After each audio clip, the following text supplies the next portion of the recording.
Okay, hello everyone. Thank you very much for attending this session.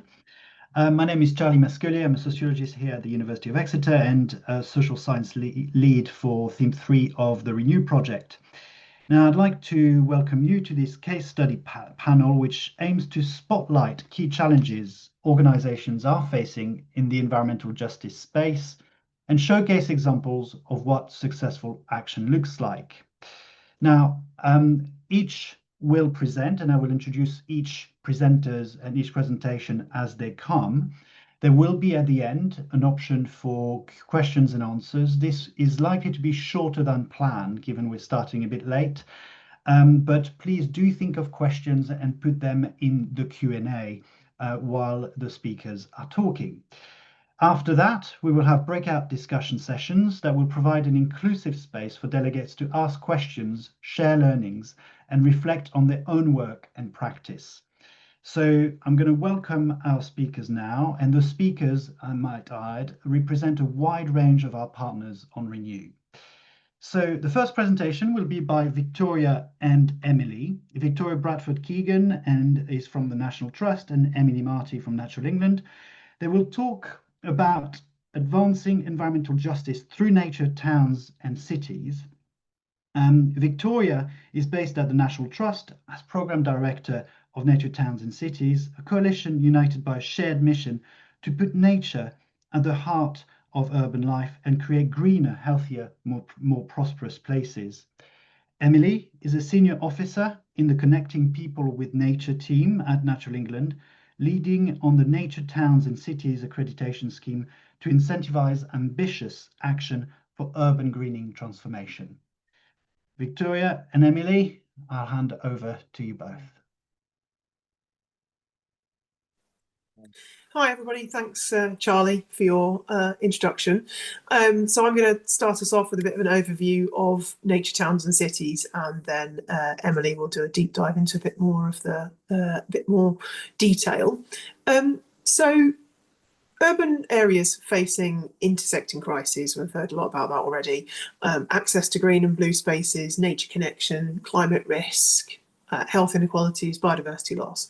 These disproportionately affect global majority communities, lower socioeconomic groups. And what we want to do through looking at nature, towns and cities as a case study is explore how we've designed this programme to really face into addressing that challenge and helping communities and organisations to lead change to affect change in all of those topic areas and in all of those challenge areas in the place that they live and that they work. So yeah, as I said, I'll do a bit of an overview about what Nature, Towns and Cities is, and then I'll hand to Emily. So essentially Nature, Towns and Cities is a systems change programme. As Charlie was saying, we've designed it to help deliver greener, healthier, more resilient towns, cities and neighbourhoods. But the work is not being done by the National Trust or by Natural England or by Heritage Fund. We are enabling millions of more people to enjoy better access to nature close to home, but by inspiring, supporting and incentivising people, places, organisations to lead that change where they are. We hope to catalyse that large-scale, ambitious change, and particularly are focusing on the communities and the places where there is the least access to green space, and in doing so will help to address the challenges facing towns and cities in the 21st century, whether that is growing health inequalities or climate issues of climate risk. It's a growing coalition united by that shared mission of access to green space and creating greener towns and cities, as Charlie said. If you could go on to the next slide for me, Emily.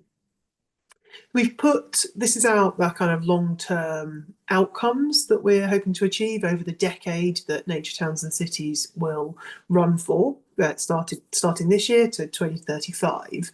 We've really put well-being and access to green space right at the heart of what we're doing. It's in that top blue bar at the top, and are saying that everybody needs to have access to nature, a short walk or wheel from home, really close to home, and that children and young people in particular need to be able to enjoy spending time outdoors in nature, play outdoors in nature every week, every day.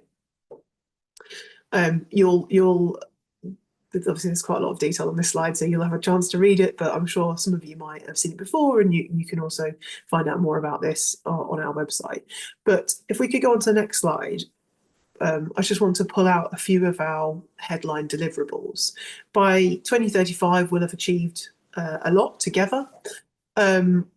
But the three in pink are the ones that I really wanted to be able to share with you and to focus on now, because those are the ones that really, I suppose, face into the issue of environmental justice and that we have designed this programme around. So 5 million more people by 2035 will have better access to green space, a short walk from home. 1 million more children and young people, particularly in underserved neighbourhoods, will be active outdoors in nature-rich green spaces every week. And we will create new green space, so 1,000 new street parks or pocket parks, or however you want to describe them, green interventions will be created, particularly in the most underserved neighbourhoods.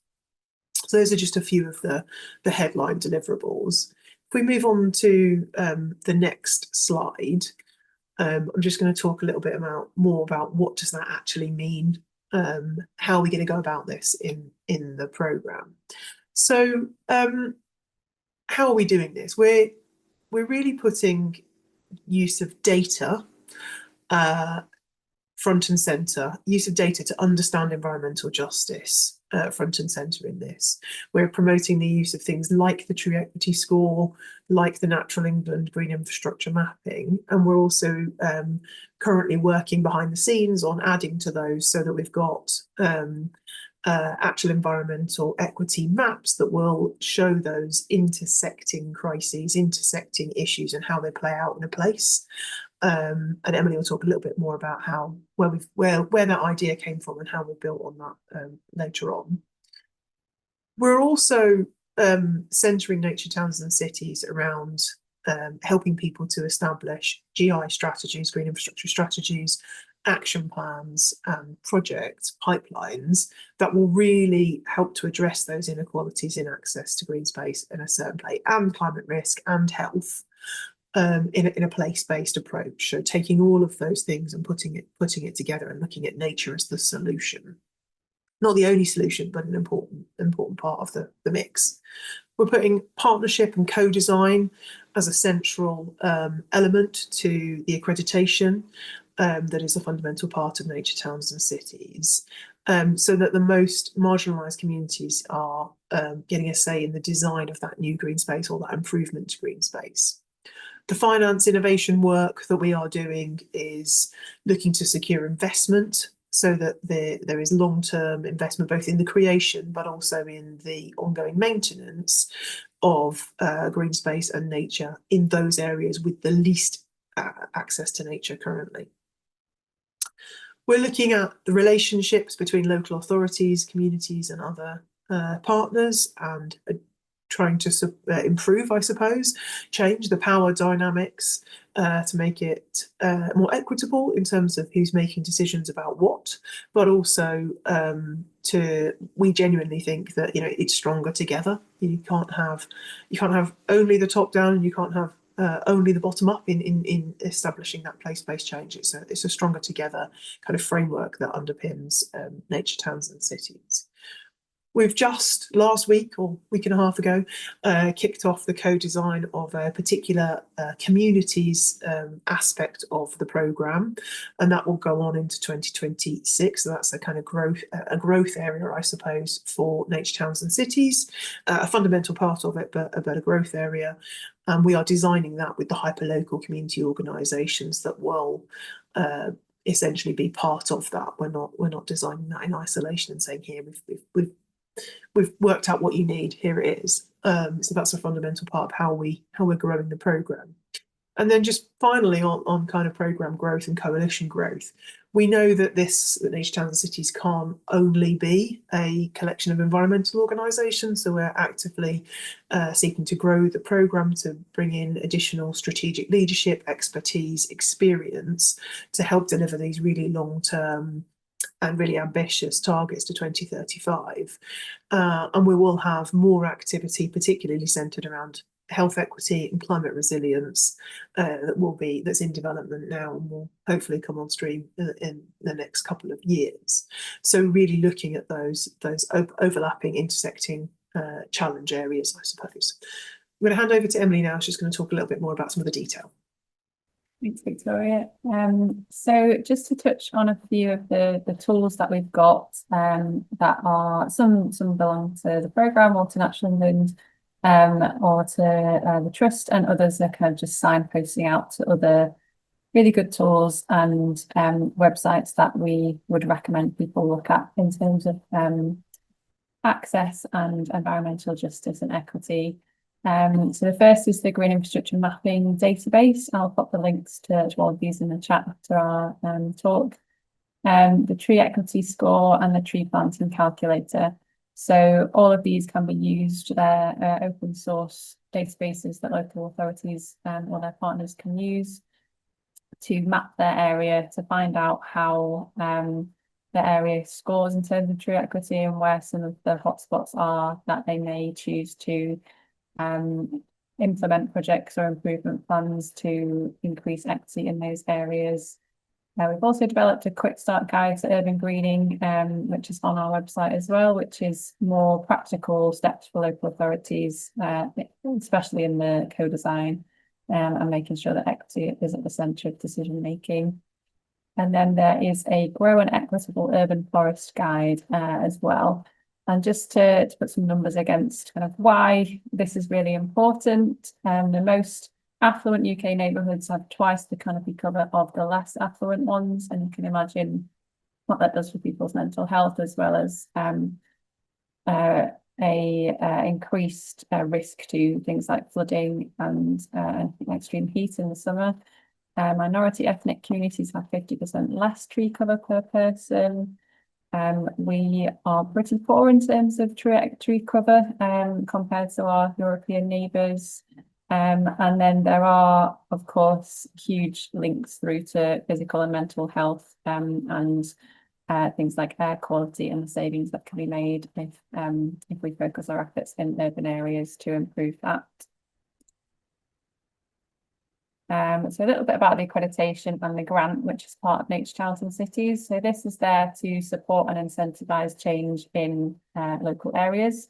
So the accreditation is a framework that encourages places and their partners to work together, commit to doing this for the long term, put strategies and visions and project plans in place, and really is there to lead places to be more investor or funder ready to implement that delivery of place-based improvement.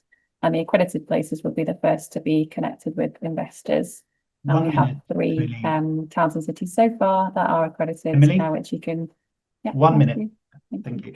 That you can read about on our website. And 19 towns and cities across the UK have been awarded the Nature Towns Cities capacity building grants, because we know this area of work is so underfunded. So a little bit more about what's coming up next year. There'll be a group learning on environmental equity and justice, which is designed for local authorities and their partners. And there's some other connected modules to do with green infrastructure strategies, visioning for change, and cross-sector partnerships as well. More details to come on when those will launch next year. And I was going to talk about Birmingham as a case study, but we've run out of time a little bit. But I'll make sure there's a link in the chat to what Birmingham have done and are planning to do. And Birmingham is an accredited nature city. And we're looking forward to seeing what they implement in terms of their action plan on environmental equity. Thank you so much, Emily and Victoria. Really appreciate it. Thank you. Stop sharing. That would be absolutely amazing. Thank you. Lovely. Really great to see all the brilliant work you're both doing with this. So thank you so much. And we already have a question for the end. Hopefully we'll have plenty of time to answer this. So now on to the second presentation by Lee and Sofia. So they will be exploring how BookTrust's theory of change shapes the Bookstart program and how strong local connections help tailor delivery to increase family access and engagement. Now, Lee Chu is Principal Research Specialist at the BookTrust, the UK's largest children's reading charity. She leads major national studies on family reading and the impact of BookTrust's programs. Sofia Cairns is Strategic Development and Partnership Manager at the BookTrust. Sofia has led BookTrust's involvement in the Renew Partnership since 2023, facilitating the Biodiversity Storytelling Summits at Kew Gardens and the Whitworth Gallery. Now I'll hand over to you both. Thank you very much. Hello everyone, I'm Lee from BookTrust and I'm really pleased to be here with my colleague Sofia today. We're going to briefly walk you through how our behavioral informed design and local partnerships help families build joyful and lasting reading habits. So as a children's reading charity, when people think of us, they often think of book gifting. But what we're really interested in is what helps families make share reading, which is the act of sharing a book or a story between a caregiver and a child. We want to make this a natural and habitual part of everyday life. So while our focus is on reading, the questions that we're exploring are universal. Reading with a baby sounds really simple, but it relies on confidence, on time, access, culture, and the right kind of support. We're constantly learning about how habits form, how environments and relationships shape them, and how small, consistent action can lead to lasting change. In that sense, our work hopefully connects closely with many of the themes discussed here today. So a bit of context first about who we are and what we do. BookTrust, as already mentioned, is the UK's largest children's reading charity. Our mission is to get children and families read regularly and by choice. Each year, we reach over 1.4 million families, mostly with 0 to 5-year-old children, through a network of around 30,000 partners across England, Wales, and Northern Ireland, including health, early years, and community organisations. We deliver books, resources, and guidance to over 90% of families with new babies, and that scale gives us a unique view of the early years ecosystem. We work through local systems, the health visitor handing over a book pack, or the librarian running a story time, modelling to parents how to share a book with their children is part of how families experience us. We think of this as a kind of national reading infrastructure. So reading doesn't happen in isolation, it sits inside a wider ecosystem of early years services, social support, and family life. That infrastructure also allows us to design, test, and adapt interventions quickly, building an evidence base in partnership with the people who are actually delivering and experiencing the work.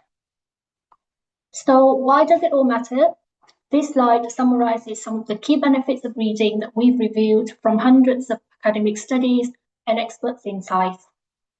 Reading in the early years isn't just about literacy, it's about connection. Sharing stories helps students develop language and imagination, but it also supports emotional bonding, resilience, attention, and well-being.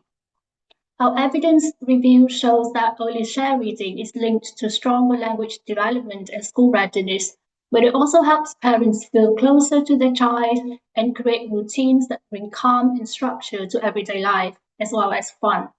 So when we talk about reading, we're really talking about a small but powerful way to support belonging, curiosity, and resilience, especially in the first few years when so much brain and relationship building is taking place. To support this, we've used behavioral change theory to guide both program design and delivery, in particular the COM-B model, which looks at what enables people to do a behavior. The COM-B is a framework that is widely used across public health and social policy, from breastfeeding support and smoking cessation to increasing physical activity. It offers a way to understand why people can, have the chance to, and want to do something new. We've applied the same logic to share reading, treating it as a meaningful everyday behavior rather than a one-off activity. So under capability, we focus on helping families know how to share books and why it matters through simple guidance and confidence-building messages.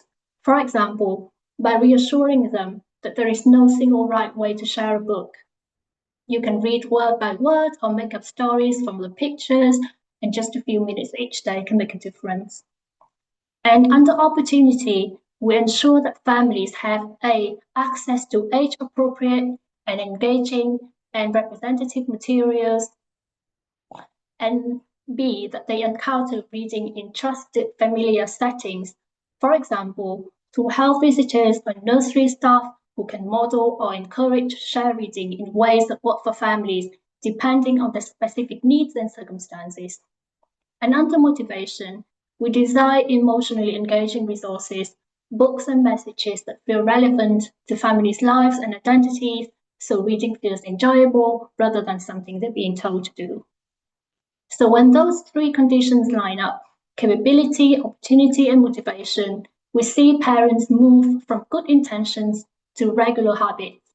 Often it's small cues that make the difference: a practitioner's encouragement, or a book that feels achievable, or a message that recognizes the realities of family life. Now I'm going to hand over to Sofia, who will talk more about how this work comes to life through our partners and communities, and what this might mean for the Renew work. Thanks, Lee. Can you go to the next slide, please? Thank you.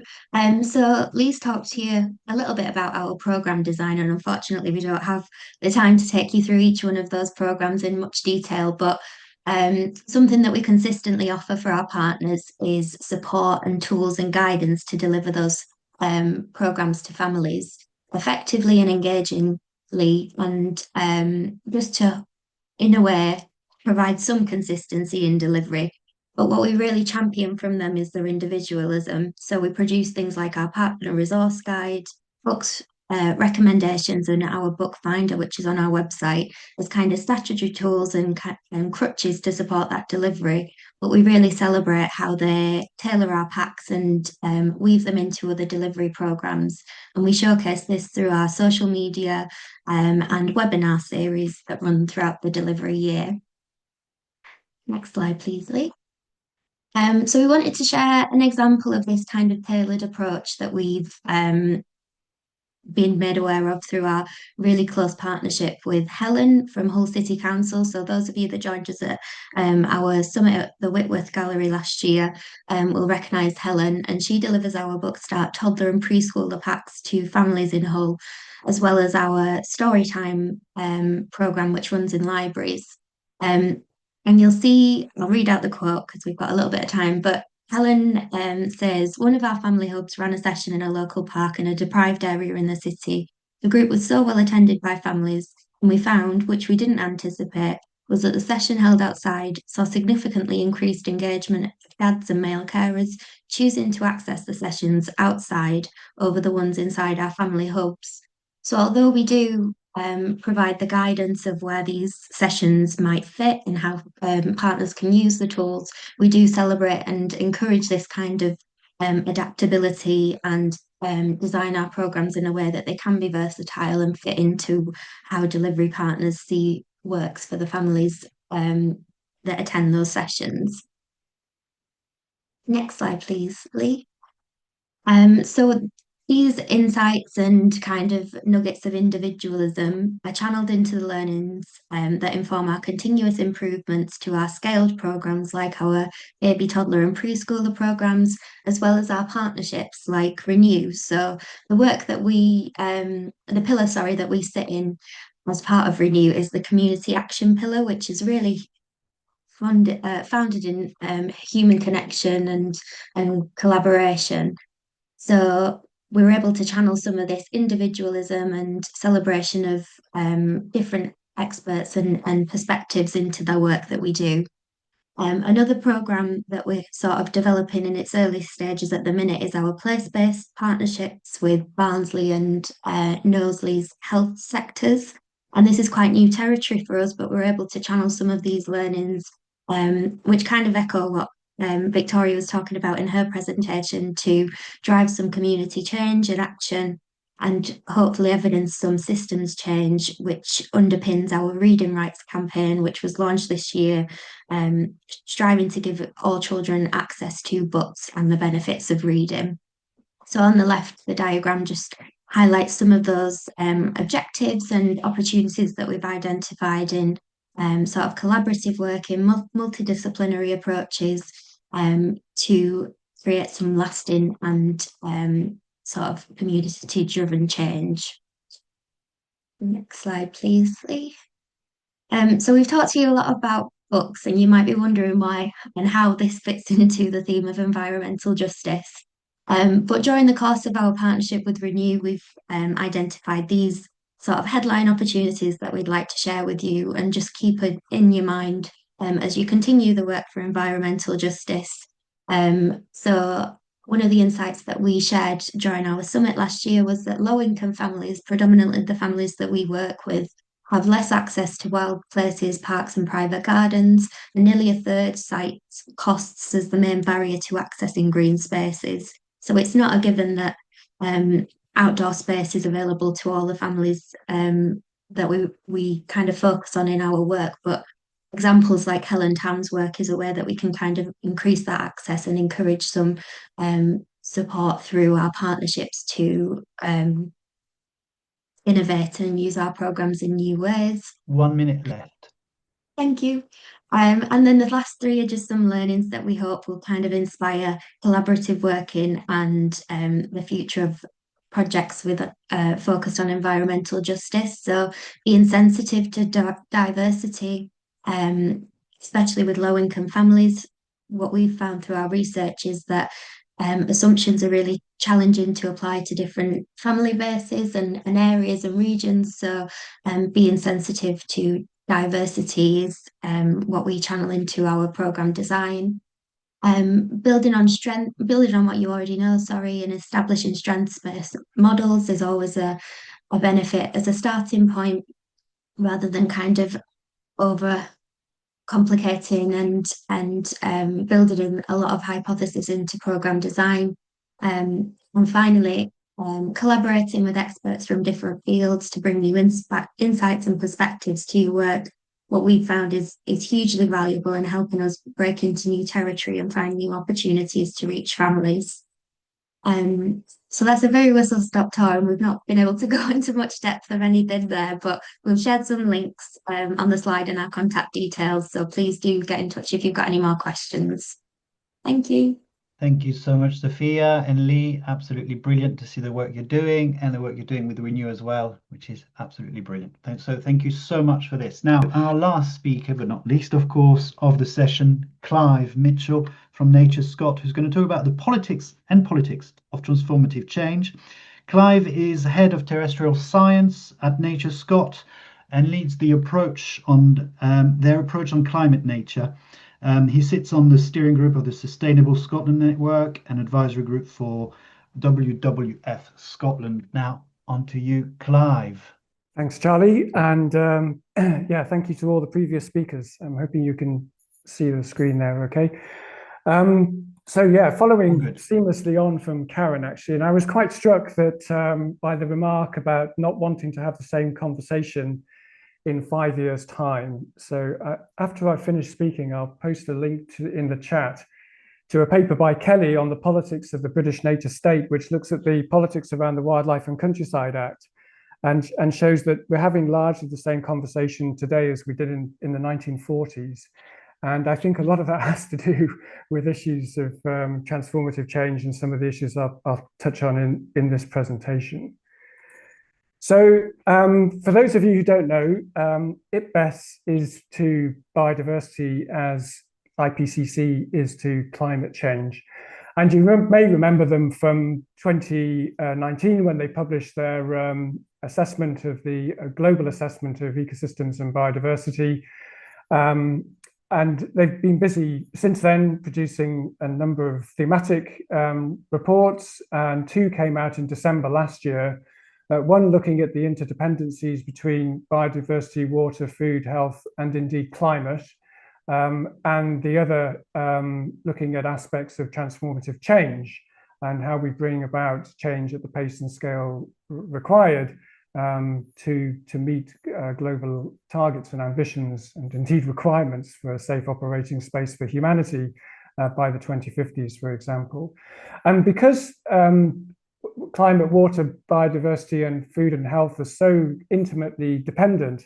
All the things that I'm going to talk about now in terms of transformative change for biodiversity apply to all of those other things as well.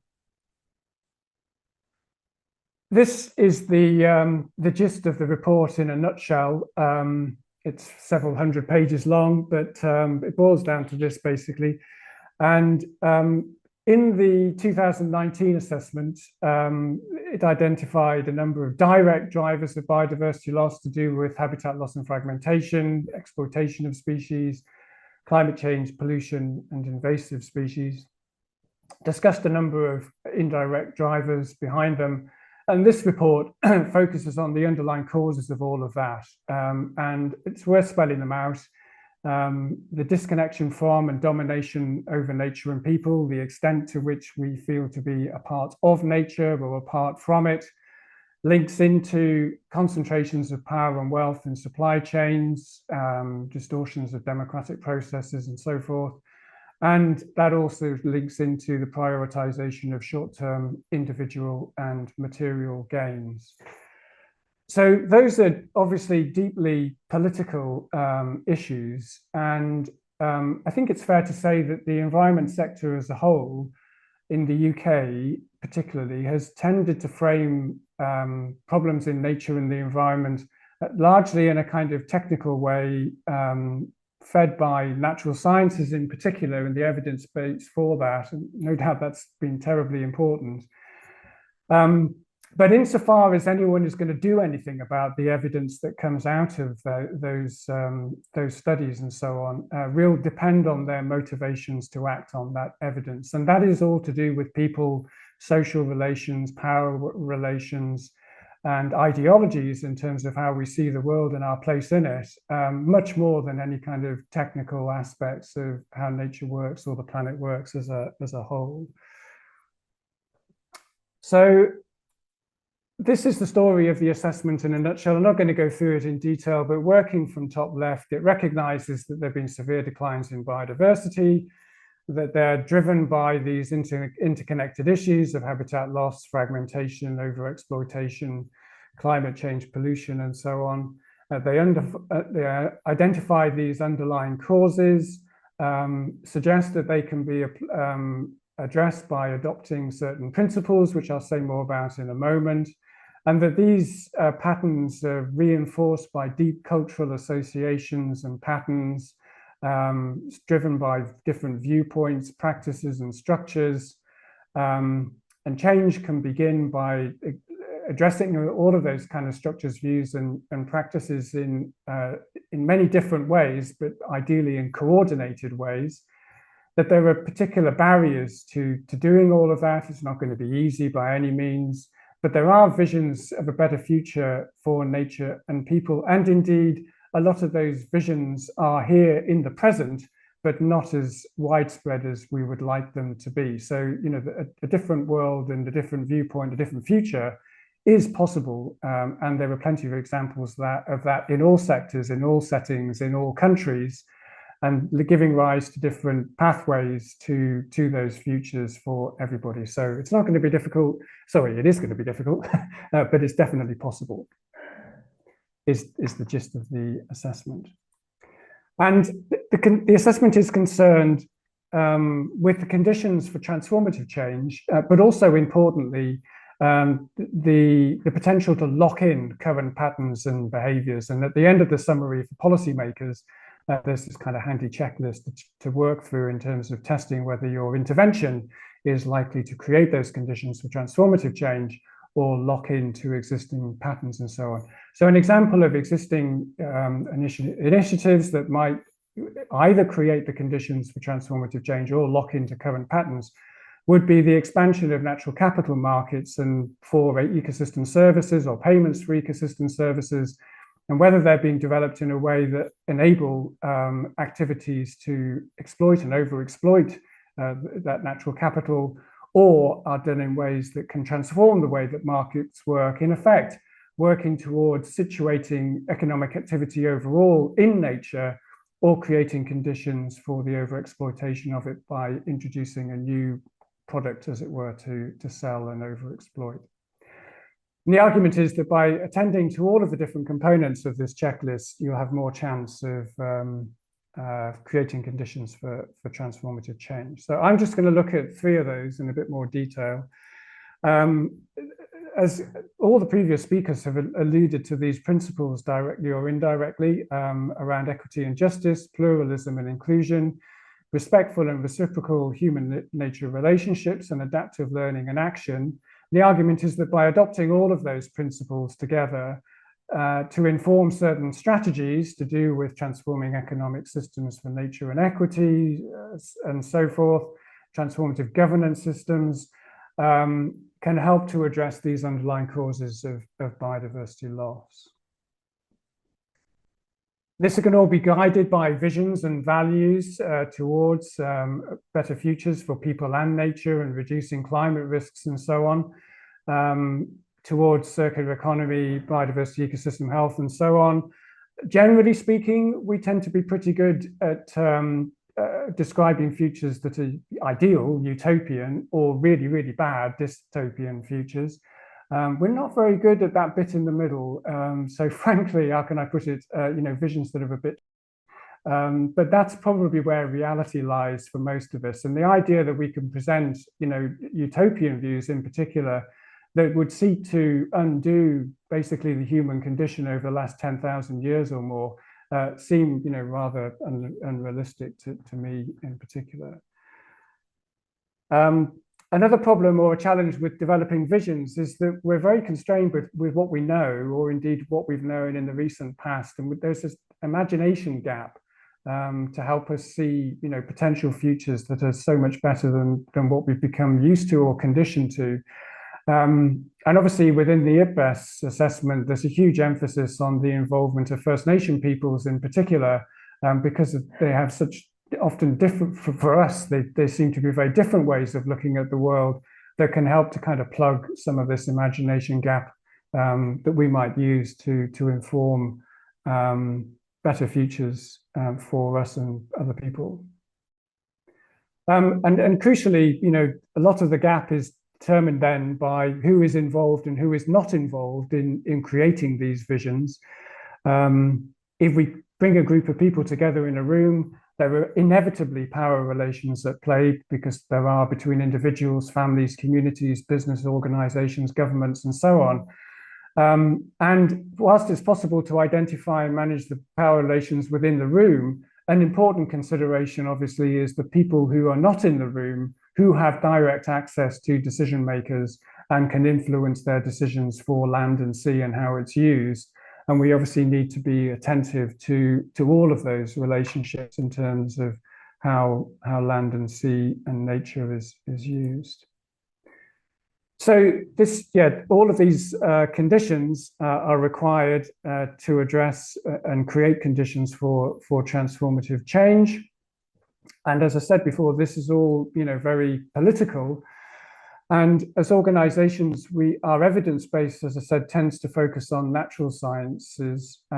We probably need to get a lot better at understanding and describing and analyzing the various power relations that are at play in different ways. And these are just some illustrations of some of the ways that we can tackle that through the ideas that describe, for example, are we a part of nature, apart from it, in whose interests those different viewpoints are put forward, and how those interests are then reflected in institutional arrangements that then determine how, for example, land and sea are preferentially used.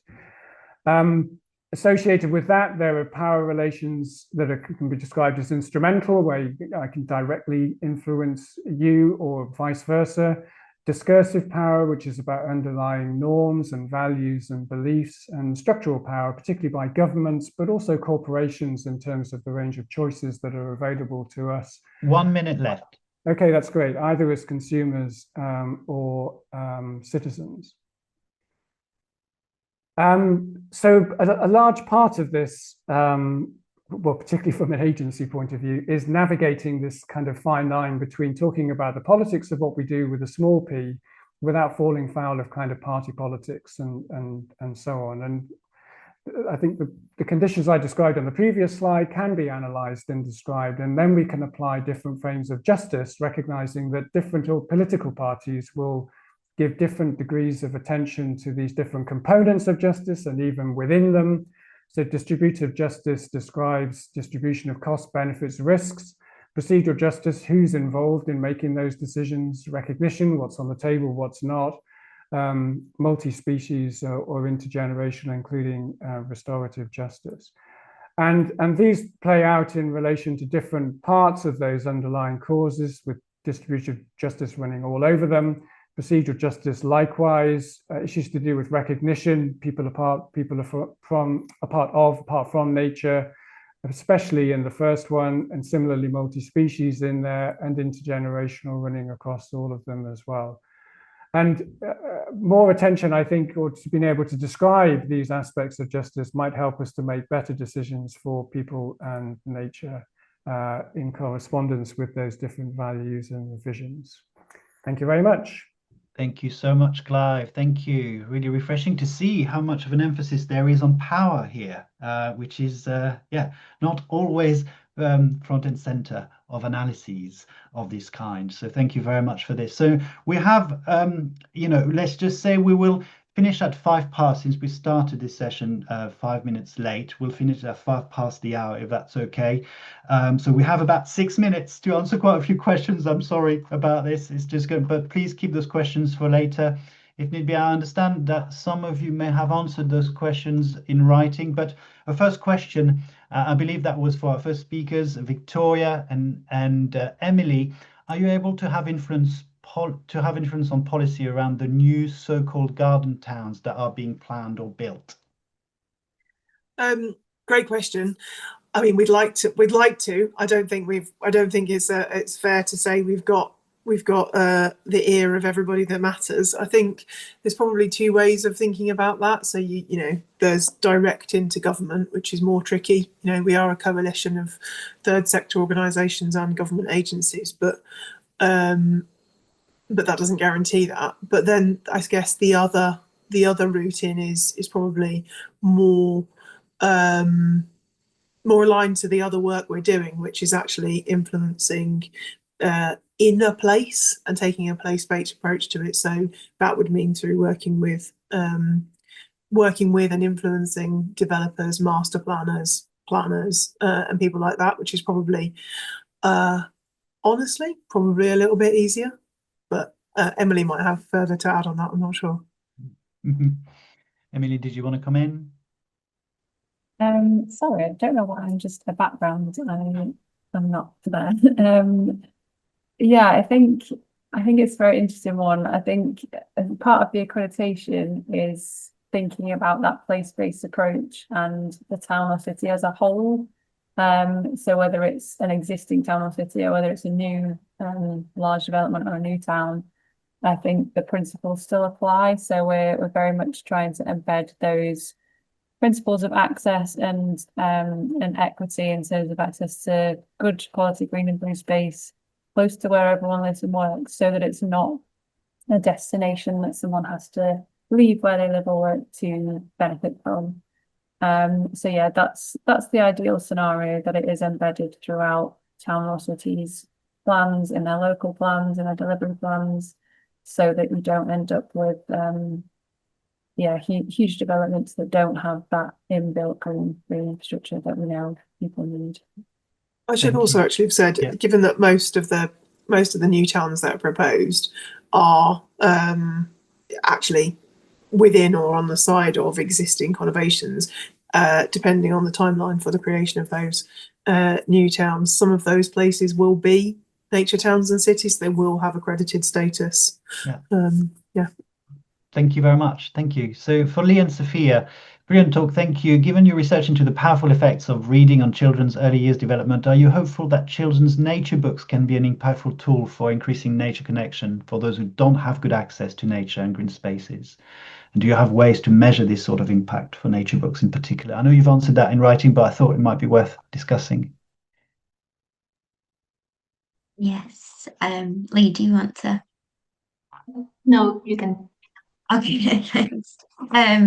Yes, so that's absolutely where we hope to go. Our biodiversity summits that we touched on briefly at the start, kind of focused on inspiring authors and children's authors and illustrators to increase the representation of urban biodiversity in children's books. So using the expertise and collaborative approach with scientists and early years practitioners specifically to try and increase that representation. So we definitely see them as an impactful tool for increasing that connection. And on the measurement piece specifically, Lee answered that. We were actually chatting together, so I'll pass to Lee to answer that one. Yeah, go for it. Hi, so I'm just basically reading from my answers in the chat. So in terms of the measurement, I think the same mechanisms apply across all genres of the books. So for nature books, it's also about the same shared enjoyment. So we know that when parents share a book with the children and the child reacts, responds positively to the book, that's really motivating for the parent to continue sharing the book with them. It's about the interaction, emotional warmth that make reading meaningful and memorable, rather than any specific skills or confidence or topic. So if a nature book helps a child, respond positively to the experience, they laugh, they talk together, they discuss about what they see outside, they notice things, they show that they learn things from the book. It's really doing really powerful work in building their love of reading and connection to nature. Thank you very much. Really appreciate it. Thank you.